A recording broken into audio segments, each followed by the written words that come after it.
ating Panginoon. Amen? Ayan. So this time po, pang-ilan na pong lesson natin sa Sunday School ito?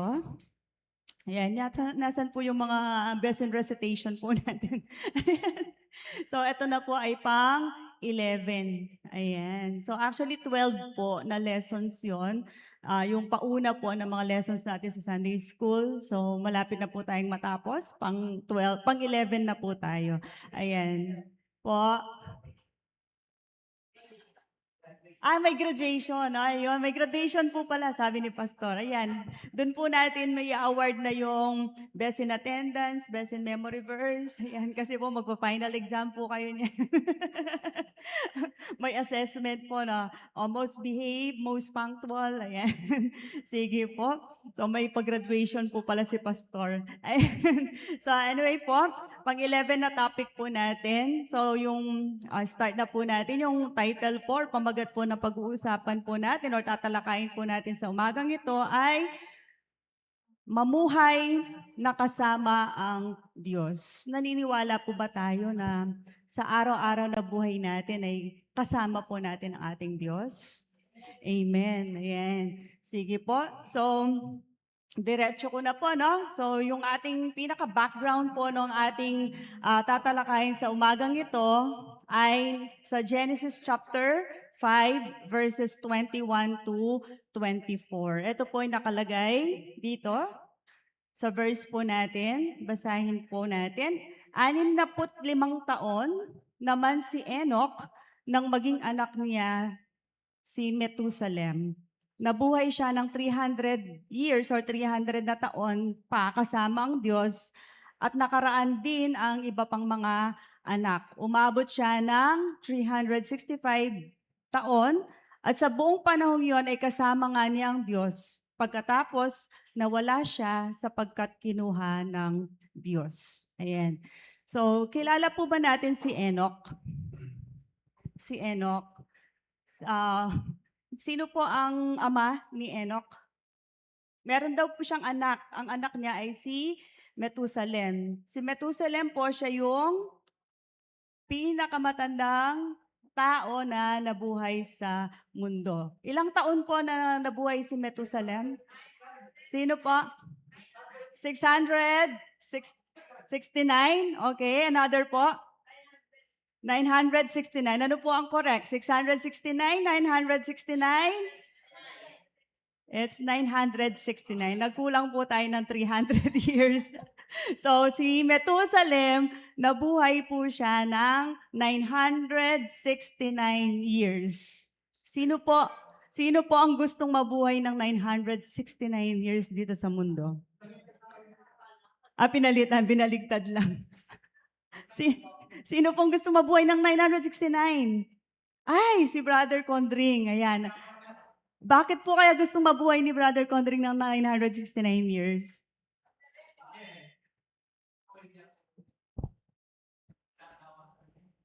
Okay po. Ayan, hindi po nagsasawa. Yan hindi po nagsasawa sa pakikinig ng salita ng Diyos at pag-share ng salita ng Diyos. Baka po gusto ni Brother Condring yung mga next generation, ma-share pa po niya ang salita ng Diyos. Ayan. Okay po. Sige po. Hintayin na lang po namin kayo sa langit.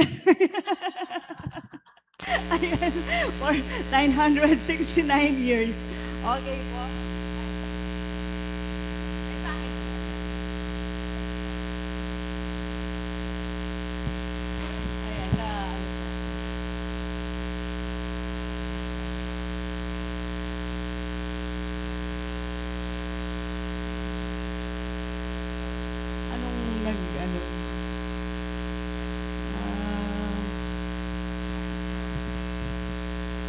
Parang ayaw kong sumang-ayon nung ano natin. Yung speaker natin. Sa taas.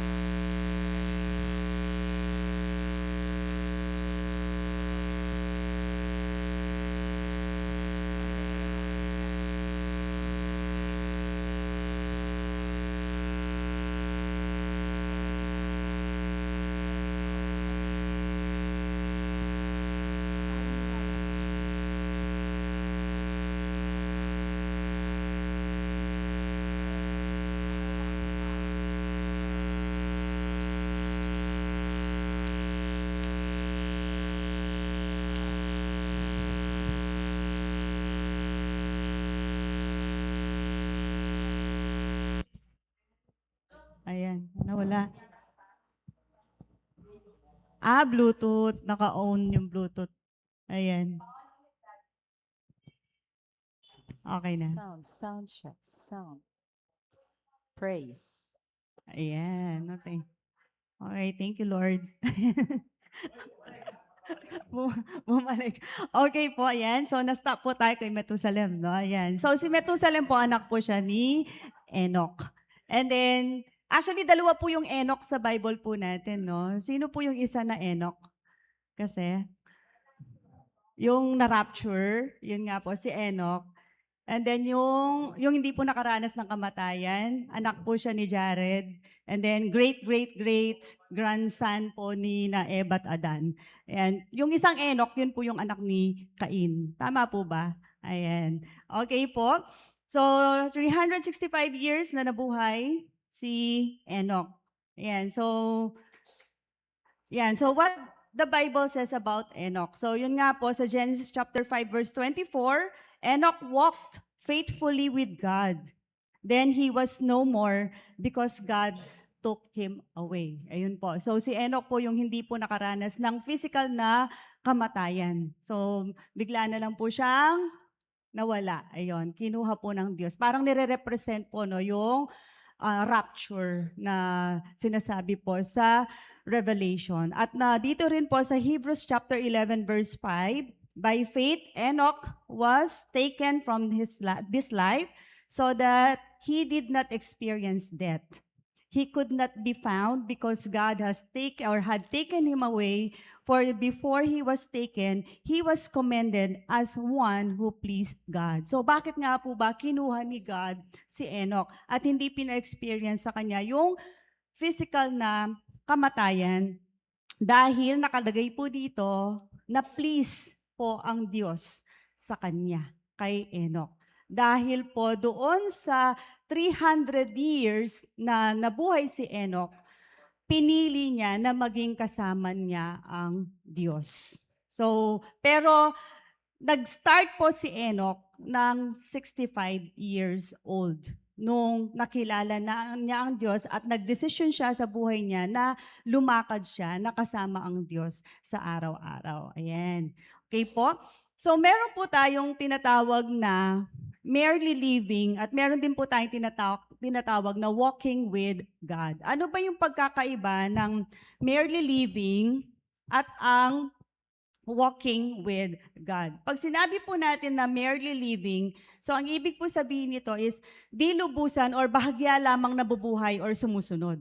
So kumbaga may mga ano po yan, may mga condition po no na kung bakit tayo ay sumusunod or kaya ay nabubuhay at ito ay ang taong nabubuhay lamang para sa kanyang sarili. So iniisip lang po niya yung kanyang sarili, malayo siya sa Diyos dahil kontrolado siya ng mga gawain ng sanlibutan at ng makasalanan niyang pagkatao. So maaring siyang maging relihiyoso, ngunit ang totoo, wala siyang relasyon sa ating buhay na Diyos. So yun po yung mga tinatawag na natin na yung mga tao na they're just merely living. Yes, so, nagsisimba.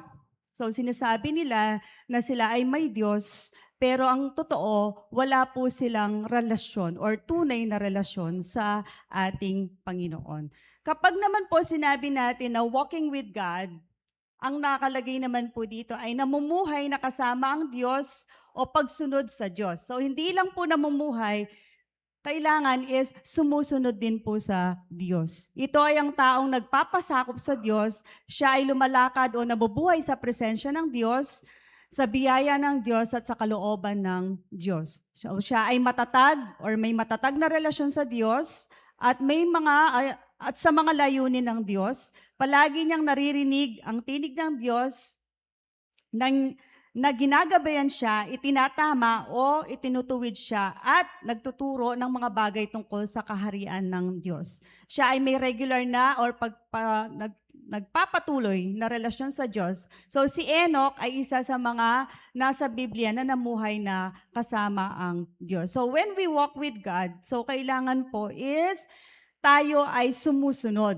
Baka mamaya po, gusto lang po natin, sabihin natin na ako ay lumalakad kasama ang Diyos, pero hindi naman natin sinusunod ang Diyos.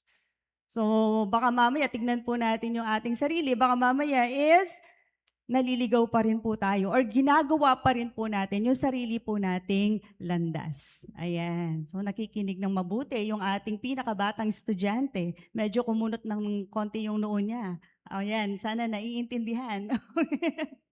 Okay po? Ayan. So, ang paglalakad o pamumuhay ng nag-iisa at pamumuhay na kasama ang Diyos, ano po ba yung difference ng namumuhay tayo or naglalakad tayo na nag-iisa at naglalakad tayo na kasama natin ang Diyos? So, tignan natin yung difference po ng dalawa.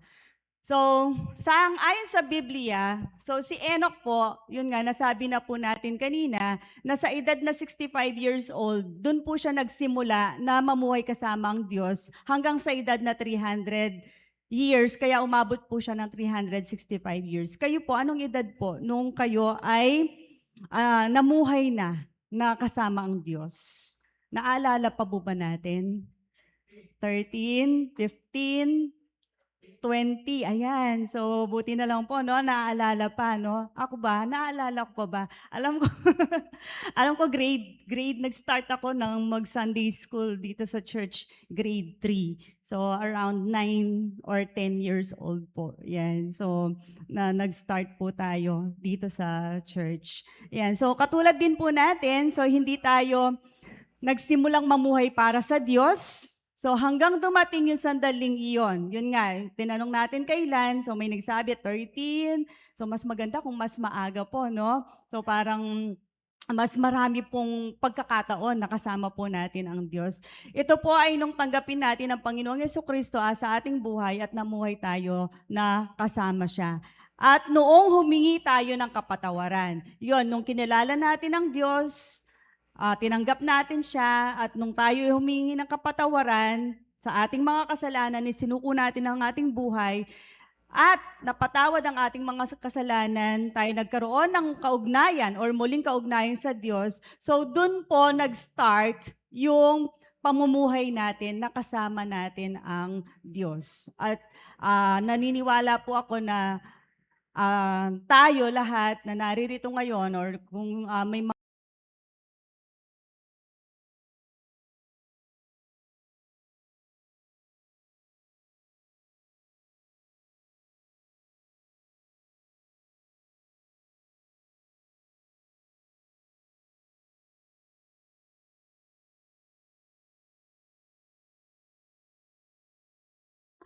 ano po ang una nating kailangang gawin ay may connection tayo sa Diyos. At ang connection po natin yon ay tanging si Jesus lamang. So si Jesus Christ lamang ang makakapag-connect or makakapag-ugnay sa atin sa Diyos. Kaya nga 'di ba po, kailangan tanggapin muna natin si Jesus bilang ating Diyos at ating tagapagligtas para magkaroon tayo ng direktong komunikasyon sa ating Panginoong Diyos. Ayan. At sa pamamagitan ni Kristo, maaari na tayong makapamuhay kasama ng ating Diyos. Yun po.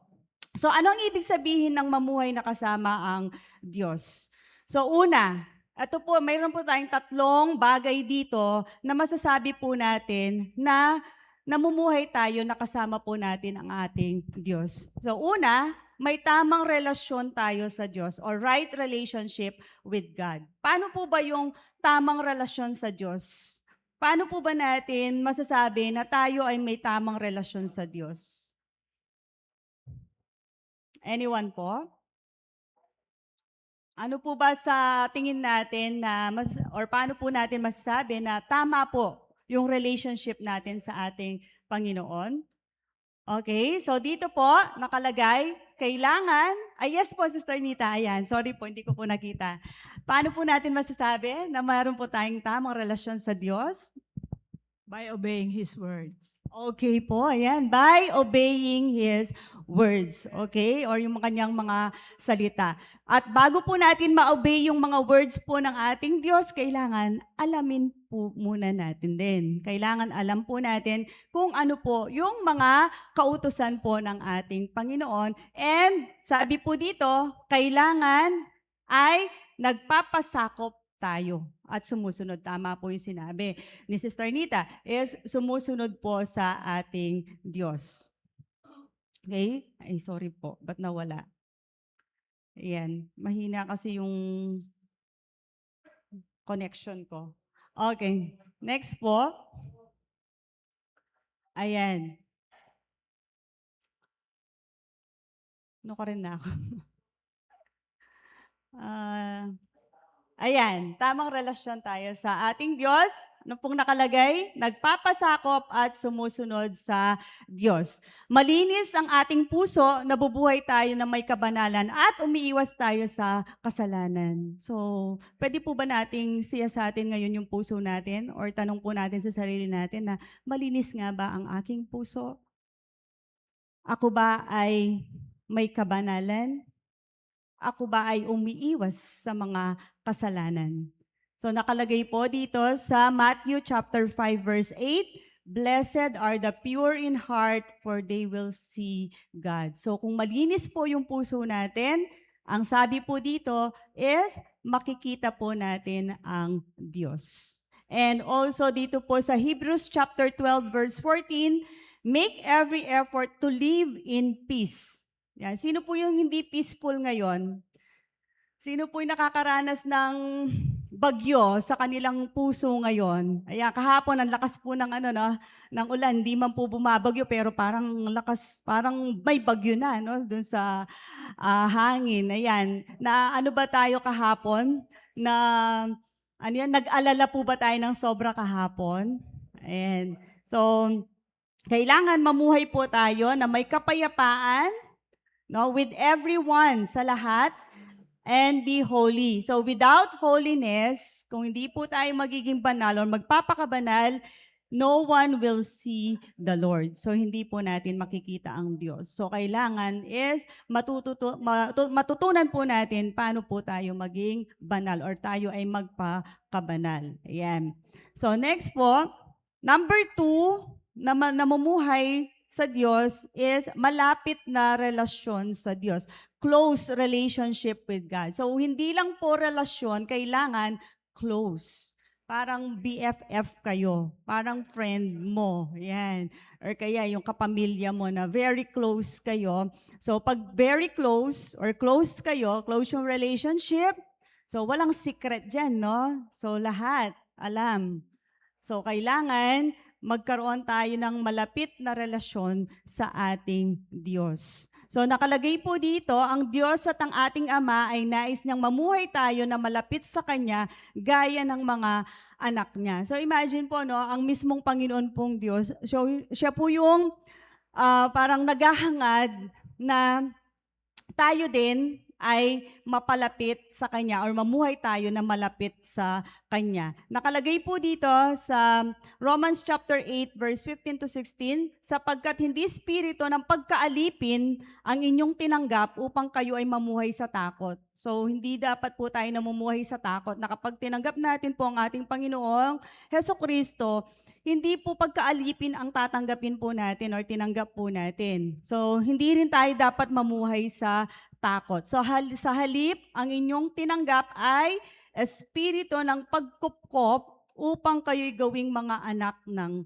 Diyos. Ayan po. So, napakapalad po natin, na tayo ay ibinilang or nabilang para maging anak ng Diyos. Kaya tayo tumatawag sa Kanya na Ama, Ama ko. Ang Espiritu ang nagpapatotoo kasama ng ating Espiritu na tayo mga anak ng Diyos. So isa pong privilege ito, isang blessing po ito, kapag po tayo ay tumanggap sa ating Panginoon, tinanggap po natin si Jesus Christ as our Lord and Savior. So nagkaroon po tayo ng pagkakataon na maging anak ng Diyos. So dati po, doon sa mga napag-aralan na po nating una, nung hindi pa po natin tinanggap si Jesus, tayo ay anak Ayan, ang diablo or anak sa labas. Okay, ngayon po nung natanggap na po natin ang ating Panginoon Diyos, pinagkalooban na po tayo ng karapatan na maging anak po ng Diyos. At wag po nating sasayangin yung ano na to, na blessing na to, na naging anak na po tayo ng ating Diyos. Ayan. Ako ang magiging ama ninyo at kayong magiging mga anak ko, sabi ng mga Panginoong makapangyarihan sa lahat. Tayo po buritan, 'di ba? Kasuelo tamo po, 'di ba? So, metong tamo po na kareng may bilang na maging anak na po ning kay katamong Ginoong Dios. Ali po pala lahat or hindi po pala lahat ng tao dito sa mundo ay anak ng Diyos. So, meron po palang anak ng diablo at meron ding anak ng Diyos. Ayan. So next po, so kailangan na ang Diyos ang pinakasentro ng ating buhay. So kung tayo po ay nabilang na maging anak ng ating Diyos, kailangan siya po yung maging sentro po ng ating buhay. Hindi po yung trabaho natin, wag po nating ipagpapalit ang Diyos sa trabaho natin. Ay, hindi ako makakapag-ministry ngayon kasi may trabaho ako or kaya hindi ako makakasimba ngayon, may trabaho ako. Ayan. Even sa ministry, no, hindi rin po natin pwedeng pagpalit ang ating Diyos. So, kailangan siya rin po yung maging sentro. So, once we do our ministry, ang Panginoon pa rin po ang maging sentro kung ano man po yung ginagawa po natin. Pag-aaral po natin. So, pamilya natin, kaibigan, libangan. So, lahat ng ito baliwala kung wala po ang Diyos sa atin. Kung hindi po siya yung gagawin nating sentro. So, kailangan sa lahat ng mga bagay na to, yan, si Jesus yung nandun sa sentro ng ito. So, kasi wala po ito, madidetouch po lahat yan. Parang baliwala lang po lahat ng mga yan kung hindi po siya yung magiging sentro natin. Ang Diyos ang dapat, dahil siya yung unang umibig at ang ating buhay. So, ang Diyos po ang unang umibig po sa atin. Sabi dito sa Revelation chapter 2 verse 4 to 5, subalit may isang bagay na ayaw ko sa inyo. Ayan, medyo may parang may pagkatampo po ng konti ito, no? Iniwan mo muna ang pag-ibig mo noong una, alalahanin mo ang dati mong kalagayan. Pagsisihan mo at talikuran ng iyong masasamang gawa, gawin mong muli ang mga ginagawa mo noong una. Kapag hindi ka nagsisi, pupunta ako dyan at aalisin ko kinalalagyan ng iyong ilawan.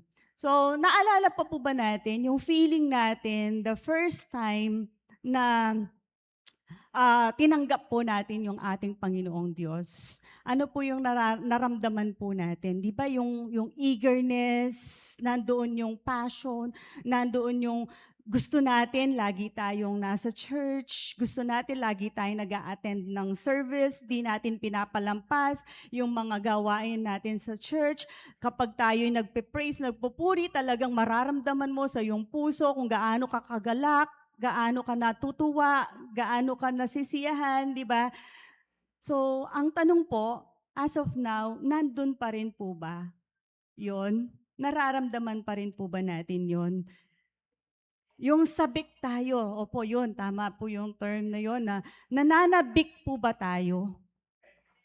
Nandun pa rin po ba yung pananabik natin na kapag Sunday, ay magsisimba na, ayan, gabi pa lang nakaprepare na kung ano yung susuotin mo, ayan, or kaya yung 1 week pa lang, pinapractice mo na kung kasama ka dun sa mga music team or kung ano man yung ministry na na-assign, Sunday school, naka-ready ka ba or nagpe-prepare ka? Nandun pa rin ba? Yes, hindi po natin na-perfect yan dahil may limitation din po tayo bilang tao. There are times po siguro na nararamdaman natin parang nanghihina or kaya naman lumalayo tayo or napapalayo tayo. Pero kailangan gumawa rin po tayo ng paraan para itong pag-ibig natin or yung unang pag-ibig po natin, no, yung experience po natin sa unang pag-ibig po natin is manumbalik or nandoon pa rin po. So wag po nating hayaan na mamatay yung apoy sa puso po natin. Kasi ang ano pong sabi,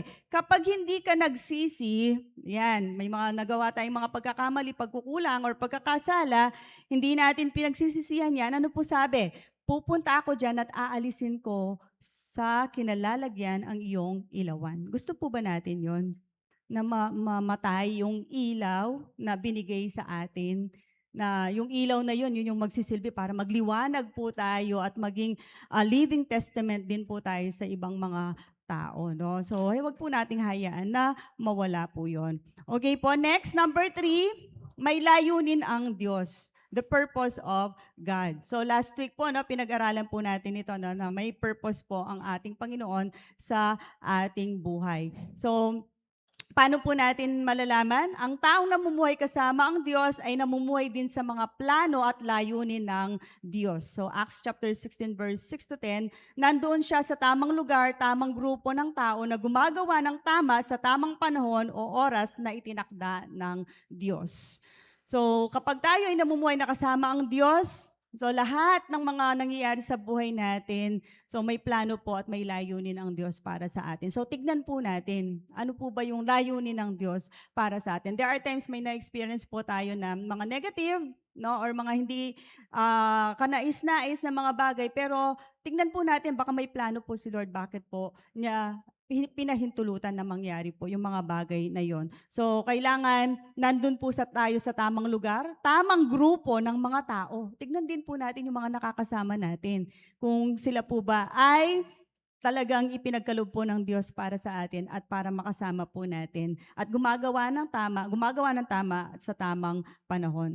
Ano naman po yung mga bunga ng ating pamumuhay na kasama ang Diyos? So, kapag tayo namumuhay na kasama po ang Diyos, may bunga din po ito, no? So, katulad po nung na-discuss din po natin nung nauna, may mga blessings din po tayo na nare-receive kapag ka po tayo ay namumuhay na kasama po ng ating Diyos. Ano po yung una? Self-worth or karapat-dapat na tawaging mga anak ng Diyos. So, isa po ito sa blessing or gift ng ating Panginoon sa atin is yung tawagin tayong anak ng Diyos. So, wag po nating hayaan na mawala po yun, no? Ang lahat ng pinatnubayan ng Espiritu ng Diyos ay mga anak ng Diyos. So, Romans chapter 8, verse 14. Ano pa? Pero, dito po sa Matthew chapter 7, verse 21, pero nakalagay po dito, hindi lahat ng tumatawag sa akin, Panginoon, Panginoon, ay papasok sa kaharian ng langit, kundi ang mga taong sumusunod sa kalooban ng aking amang nasa langit. Take note po, sumusunod sa kalooban. Tama po sinabi kanina, Sister Nita, kailangan we must obey. Yun po, sumusunod po tayo. Tapos sa araw ng paghuhukom, maraming magsasabi sa akin, Panginoon, hindi po ba't sa iyong pangalan ay nangaral kami, nagpalayas ng mga demonyo, gumawa ng mga himala, ngunit sasabihin ko sa kanila, hindi ko kayo kilala. Lumayo kayo sa akin, kayong mga gumagawa ng kasamaan. So, kasakit po yata itan eh. So, bahaluta mo po na sisimba tamo, manalangin tamo, minsan po magagamit ta pa po. Tapos, baka mamaya, pagdating ng paghuhukom, masasabi sa atin, hindi tayo kilala ng Diyos. So we have to make sure po na yung mga ginagawa po natin ay nakaayon po sa layunin po ng ating Panginoon sa ating buhay at kailangan sundin po natin ang kalooban po ng ating Panginoong Diyos. Amen po? Next, number 2 is transformation. So, naging anak tayo ng Diyos, na-transform po tayo, napasa atin na ang bunga at katangian ng Diyos. Ano po kasi yung katangian po ng ating Diyos? Sa Galatians chapter 5, verses 22 to 23, ito po yung fruit of the Holy Spirit. Ano po ba yung fruit of the Holy Spirit? Joy, peace, love, patience, kindness, goodness, faithfulness, ayan, self-control, ayan. So, ibig po sabihin, pag po tayo ay namuhay na kasama ng ating Diyos, nandun po yung mga katangian ng Diyos na yon sa atin. Yun po. At nakalagay din po dito, sa John chapter 15 verse 5, ako ang puno ng ubas at kayo ang mga sanga, ang nananatili sa akin at ako sa kanya ay siyang nagbubunga ng sagana sapagkat wala kayong magagawa kung kayo'y hiwalay sa akin. So kailangan wag po tayong hihiwalay sa ating Diyos. Dahil kapag tayo humiwalay, wala pong mangyayari sa buhay natin. Hindi po tayo magbubunga or mamumunga. Next, may maayos na relasyon tayo sa ating kapwa. So, pangatlo po ito na nangyayari sa ating buhay na kapag tayo ay namuhay na kasama ng ating Diyos, ay mayroon tayong relasyon sa ating kapwa. Maayos na relasyon. Dahil kung mahal natin ang Diyos, dapat mahal din natin ang ating kapwa. So ano po sinasabi sa 1 John chapter 4 verses 19 to 21? Kailangan ay umibig po tayo sa ating kapwa. Tayo'y umiibig sapagkat ang Diyos ang unang umibig sa atin at nagsasabing, iniibig ko ang Diyos, subalit napupot naman sa kanyang kapatid ay, anong tawag po sa kanila?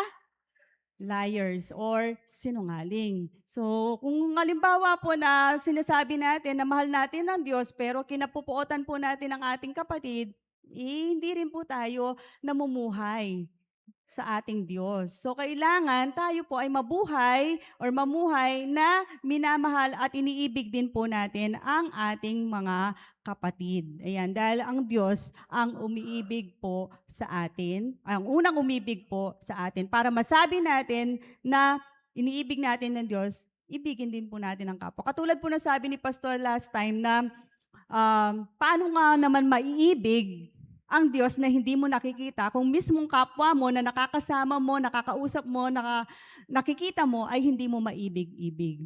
So, kailangan ibigin po natin ang ating kapwa para may pakita po natin na iniibig din po natin ang Diyos. Ay, ito po yung maganda, pang-apat. Pag po tayo namumuhay na kasama ang Diyos, meron po tayong kasaganaan. Gusto niyo po ba to? Yes, of course, gusto po natin lahat ng ginagawa natin ay pagpapalain ng Diyos. Di ba, kanyaman po itan, kanyaman na pong pakiramdaman. Deuteronomy chapter 28 verse 2 to 4. Ano po sabi? Mapapasa inyo ang lahat ng mga pagpapalang ito kung susundin ninyo ang Diyos ninyong si Yahweh. Pagpapalain niya kayo sa inyong mga bayan at sa inyong mga bukid. Pagpapalain niya kayo ng maraming anak, masaganang ani sa inyong lupain at maraming alagang hayop. So, ibig po sabihin, may maraming mga pagpapala sa buhay natin kapag po tayo ay nabubuhay na kasama po ang ating Panginoong Diyos. May kasaganaan po sa buhay natin. Kayo po ba? Masagana po ba yung buhay natin ngayon? Hindi lang po sa material, no? So, tignan din po natin yung ibang aspeto ng buhay po natin. Yung pamilya natin, mga kaibigan natin, yung sa community natin, yung health natin, na maganda yung health natin, isa din po yan na masasabi natin na pagpapala po ng ating Diyos sa atin. At yung panglima po is, ayan, ministry. Ayan. So, dahil sa pagsunod natin sa Diyos, may pagmamalasakit na tayo sa mga tao na madala natin sila sa Panginoon. So, yung ministry po ay blessing. Yan. Yan po ay pagpapala mula sa ating Diyos. Meron na po ba tayong ministry? Meron po ba tayong ginagawa? Or ginagawa po ba natin ng yung mga ministry na na-assign po sa atin? Ayan, dami po, no? Sabi nga po is malawak, no? Yung anihan. Madaming aanihin, pero kokonti lang yung umaani. Di ba? So, kaya kailangan is gampanan po natin ng mabuti ang ating ministry dahil meron na po tayong pagmamalasakit sa mga kapwa po natin para madala po natin sila sa ating Diyos. Yun po yung purpose po natin. Kung bakit po tayo nandito, bakit po tayo tinawag ng Diyos, bakit po ba niya tayo binilang na mga anak po niya, it's because para magmalasakit din po tayo at ma-reach out din po natin yung iba, ma-share po natin yung good news at madala po natin sila at may pakilala po natin ang Diyos sa kanila. Yun po yun. Okay po? Hindi kayo ang pumili sa atin. Take note. Ako ang pumili sa inyo. Di ba napakaswerte po natin? Hindi po tayo ang pumili sa Diyos. Siya po ang pumili sa atin. Hinirang ko kayo upang kayo'y humayo at magbunga at manatili ang inyong mga bunga. Sa gayon, ang anumang hingin ninyo sa Ama, sa aking pangalan, ay ibibigay sa inyo. O, napakaganda po nito, oh. Ang anumang hingin ninyo sa Ama, sa aking pangalan, ay ibibigay sa inyo. Ayan, kapag kayo ay humayo, nagbunga, at manatili ang mga bunga. Ayun po. So ang dami pong ang dami pong mga promises po, no? Ang ganda po ng mga promises po ng ating Panginoon. So kung susundin po natin ang kanyang nais or layunin sa buhay natin, so ang dami po palang pagpapala na naghihintay po sa atin. Parang mahirap po ba na sundin yung mga nais po ng Diyos sa atin? Mahirap po bang sundin yung mga kautusan po ng Diyos? Hindi, no? Pero bakit ang dami pong tao ang hindi sumusunod? Ang dami po ang hindi nag-o-obey. Ano po ang sabi dun sa mga utos ng ating Diyos? Mahalin mo ang iyong kapwa, pero bakit po marami pa rin ang hindi nila makuhang mahalin ang kanilang kapwa? Pero napakadali lang po, no, na nung mga pinag-uutos ng Diyos sa atin, pero minsan or madalas is hindi po nagagawa ng tao. Ayan po, no? Hindi naman po tayo pinagbabayad. O halimbawa, kailangan mong magbayad ng 1,000,000. Ayan, para ikaw ay maligtas, di ba? Hindi po. Napakadali lang po yung pinapagawa sa atin, pero ang hirap po yatang gawin, no? So, siyasatin po natin ang ating mga puso. Hingin po natin sa ating Diyos na sa araw-araw na yung kanyang mga kautusan ay magawa natin, na makapag-obey tayo, sumunod tayo sa kanyang mga kautusan. Yun po yung ipanalangin po natin sa araw-araw sa ating Panginoon. So walk with God till He takes you home. Yan.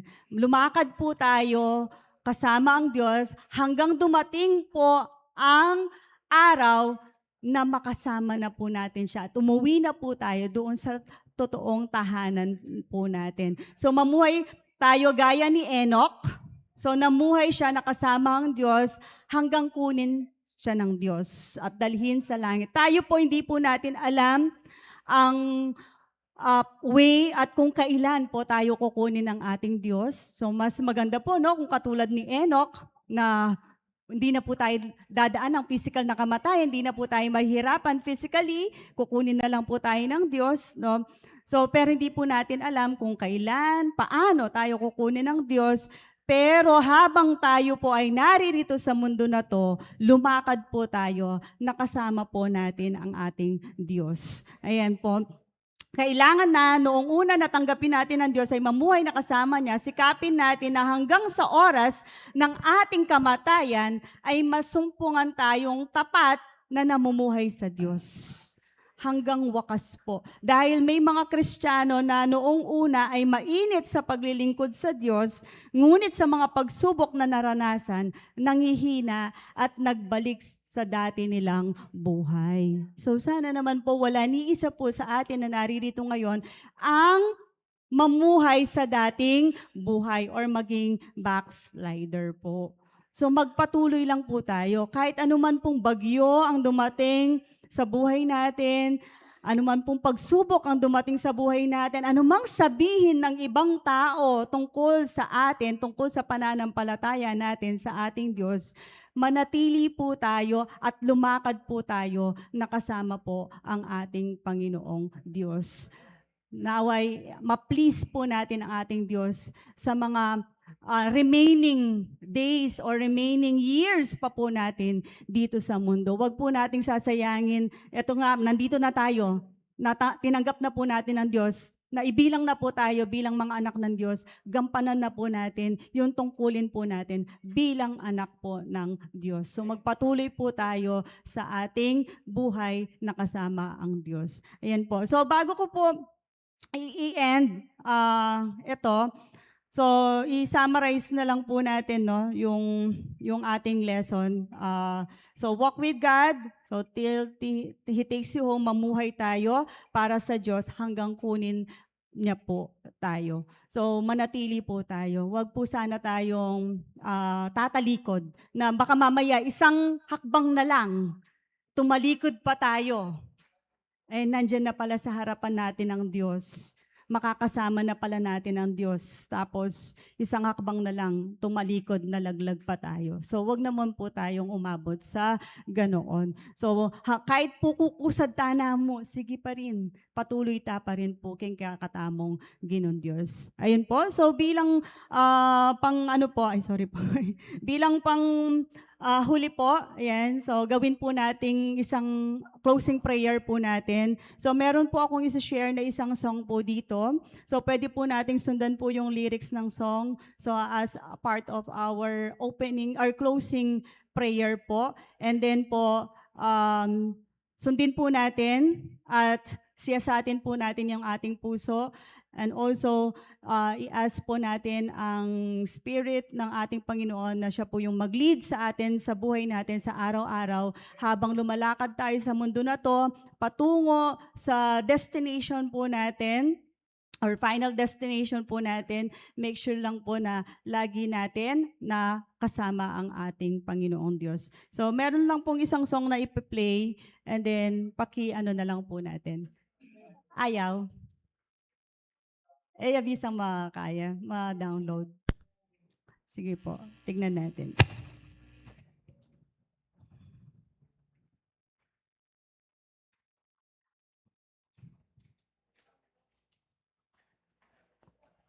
Ayaw niyang ma-play. Ay, hindi siya na-download. And wala siyang lyrics kapag pinlay natin. Sounds lang. So, wala siya doon. So, sige. Okay, sige. I-ano na lang po natin. I-try po natin. Ayan, napakaganda po ng song. So, ang title po niya is Hawakan Mo Ako. So, nakapagka po tayo ay nakakaranas po ng kabigatan sa buhay natin na sa tingin po natin is naliligaw na po tayo ng landas. So, ipanalangin po natin sa ating Diyos na siya po yung humawak po sa atin at siya po yung at hindi po niya tayo bibitawan. Ayan. Ay, okay. Sige po. Wala siyang music.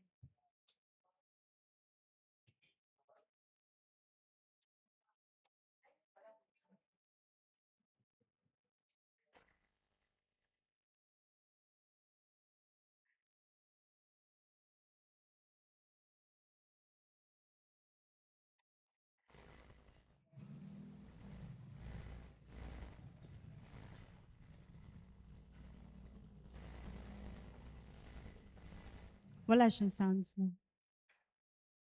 Ayaw niya.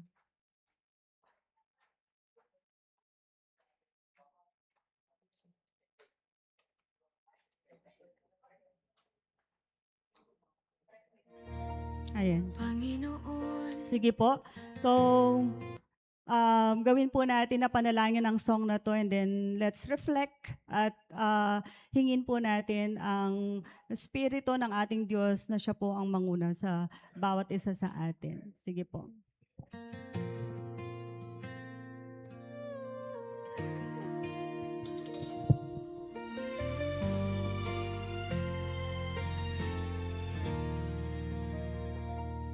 Panginoon, may mga araw na ang lakas ko'y mabilis maubos. Pag sinusubok ako ng buhay, para bang ako'y naupos. Hindi ko laging kaya tumayo, kaya ito ako lumalapit sa'yo. Kahit pilit, minsa'y nalulunod. Panginoon, hawakan mo ako.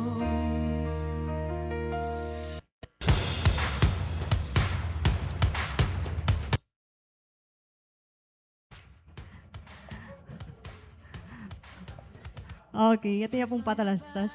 Ugly po. Uli. Di ko mabago, may takot na ayaw bumitaw. At kahit gusto ko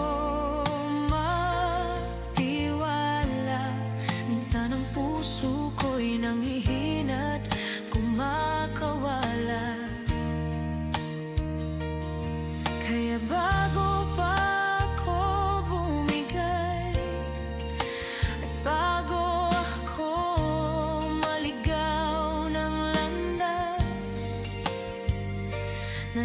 Nananalangin ako sa'yo, Panginoon, hawakan mo ako. Di palaging matibay ang loob ko, hindi rin palaging buo ang pananampalataya ko.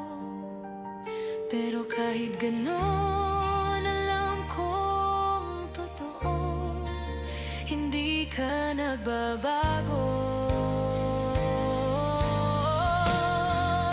Hawakan mo ako pag hindi ko na kaya, Panginoon. Hawakan mo ako sa gitna ng takot at mga tanong. Kung ako man ay bibitaw, minsan ikaw ang ayaw kong bitiwan. Kaya't bago ako mahulog, Panginoon,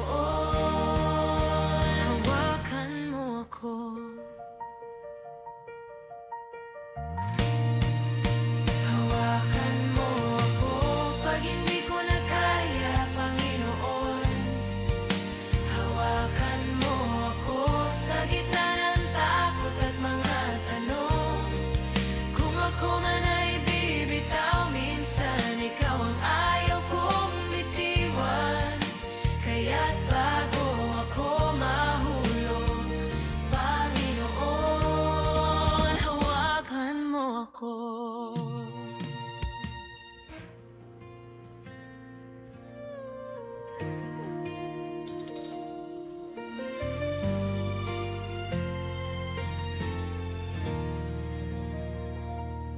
Panginoon, may mga araw na